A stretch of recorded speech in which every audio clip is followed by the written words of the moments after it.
नमस्कार मैत्रिणींनो, स्वागत आहे तुमचं माझ्या चॅनलवरती। तर आज आपण बघणार आहोत बॅकनेक डिझाईन। खूप सिंपल आहे, साधी आहे ही डिझाईन, पण दिसायला खूप आकर्षक आहे।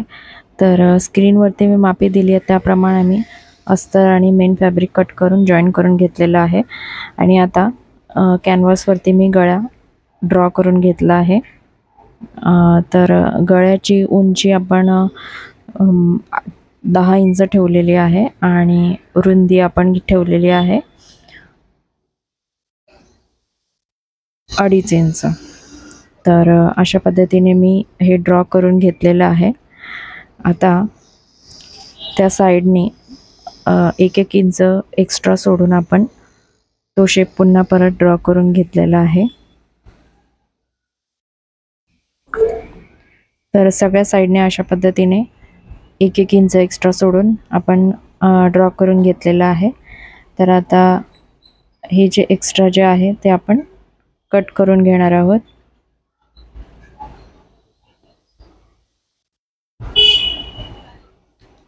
आणि हा जो कॅनव्हासचा तुकडा आहे तो आपण एका अस्तरच्या कपड्यावर ठेवून त्या कॅनव्हासला आणि ते अस्तर जॉईन करून घेणार आहोत।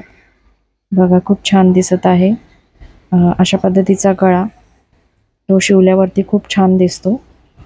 आणि आता हे बघा, हे फॅब्रिक घेतलेलं आहे, त्या फॅब्रिकवरती मी ते कॅनव्हासचा तुकडा ठेवलेला आहे आणि एक्स्ट्रा जे काय आहे ते आतमध्ये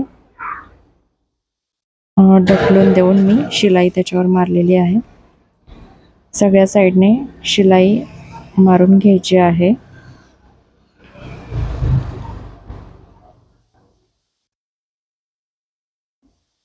ह्याच्यामुळे काय होतं की जेव्हा आपण हा गळा मेन फॅब्रिकवरती जेव्हा ठेवतो तो पलटवला जातो तेव्हा मग ते कॅनव्हास दिसत नाही, लपलं जातं ते। म्हणून ही स्टेप खूप महत्त्वाची आहे। आणि आता जे कोने आहेत ते कोने व्यवस्थित आपण दुमडून घ्यायचे आहेत आणि मगच त्याच्यावरती शिलाई मारून घ्यायची आहे।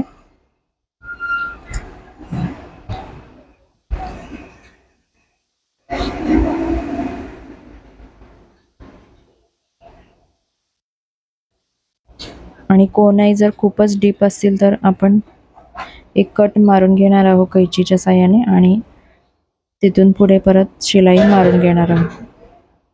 अशा पद्धतीने आपला अस्तर आणि कॅनव्हासचा भाग जॉईन करून झालेला आहे। आता आपण जो राहिलेला पार्ट आहे तो आपण कट करून घेणार आहोत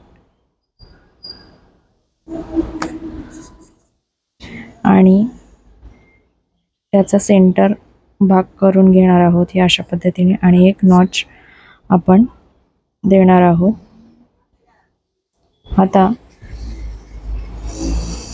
हा जो सेंटर नॉच आहे तो फॅब्रिकवरती मेन अस्तर आणि जे फॅब्रिक जॉईन केलेलं आहे त्या भागावरती ठेवायचा आहे। पण त्या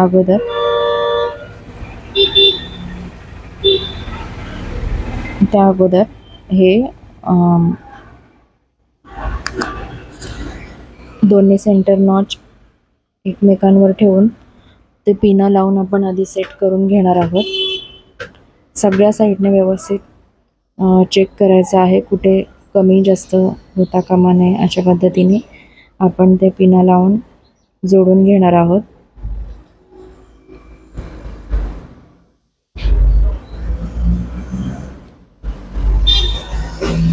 खालच्या भागाला सुद्धा आपण पिन लावून घेणार आहोत।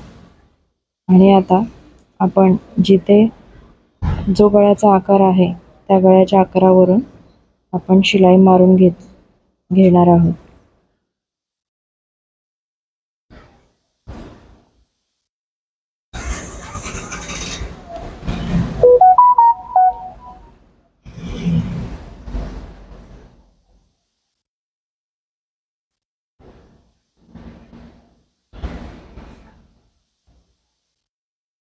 जे कोने आहेत तिथे व्यवस्थित आपण शिलाई देणार आहोत।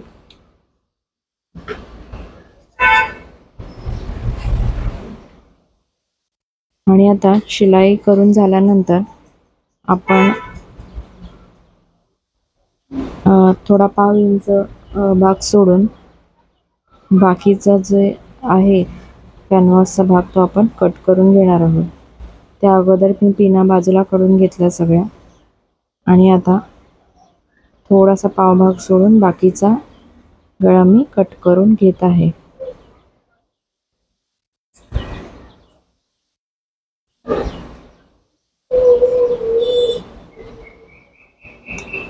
आधी वरच्या साईडचा मी कट करून घेतला आणि नंतर मग मी साईडचे पार्ट कट करून घेतलेत आणि नेहमीप्रमाणे जिथे कर्व आहे तिथे नॉचेस टाकून घेतलेले आहेत, जेणेकरून तो गळा पलटवायला मदत होते. फिनिशिंगने दिसतो तो गळा व्यवस्थित. आणि आता तुम्ही बघू शकता त्याच्यावरती आता आपण दाब शिलाई टाकून घेणार आहोत. तुम्हाला दाब शिलाई नसेल टाकायची तर तुम्ही इस्त्रीने प्रेस पण करून घेऊ शकता.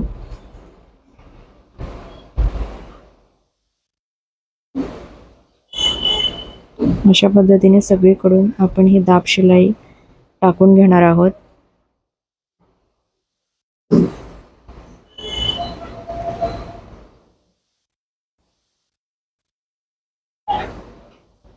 खूप सोपी डिझाईन आहे, कोणालाही करता येईल अशी डिझाईन आहे ही.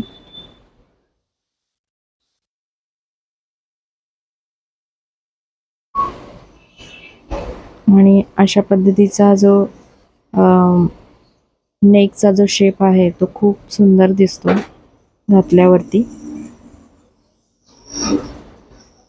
आता ह्या साडीचा ब्लाऊज आहे येलो कलरचा आणि साडी आहे पिंक कलरची. तर मी पिंक कलरच्या साडीचा थोडा तो तुकडा मी कट करून घेतला आणि त्याची मी बॅकनेकची डिझाईन तयार केलेली आहे. म्हणजे कॉन्ट्रास्ट कलर आहे पूर्ण, येलो ऑपोजिट पिंक असा.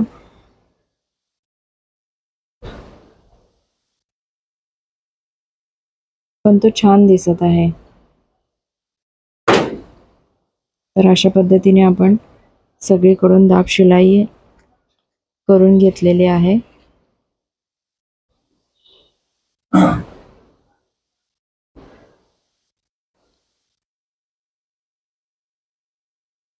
दाब शिलाई करून झाल्यावरती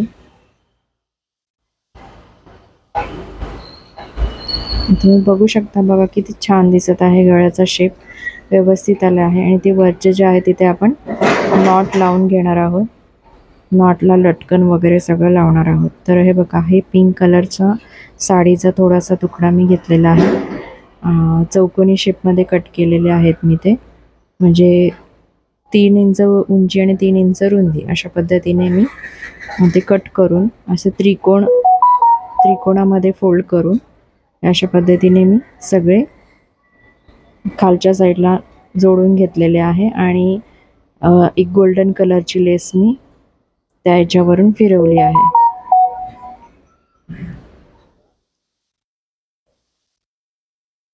व्यवस्थित सगळीकडून मी ती व्यवस्थित लावून घेतलेली आहे ही गोल्डनची लेस, तुम्ही बघू शकता.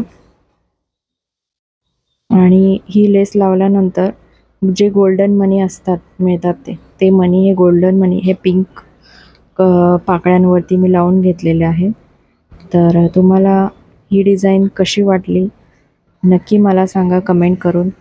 आणि जर तुम्हाला चॅनल आवडत असेल तर नक्की लाईक, शेअर, सबस्क्राईब करा आणि असेच माझे नवीन नवीन व्हिडिओ पाहत राहा. आणि खूप खूप मनापासून धन्यवाद की तुम्ही हा व्हिडिओ शेवटपर्यंत बघितला.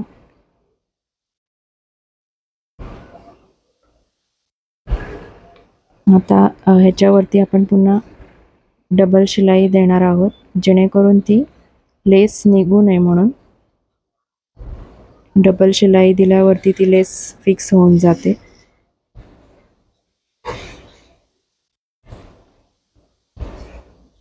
आणि शेवटी आपण त्याच्यावरती नॉट लावलेले आहेत. ते नॉट पण खूप छान दिसतात. तर अशा पद्धतीने आपला बॅक गळा तयार झालेला आहे. धन्यवाद.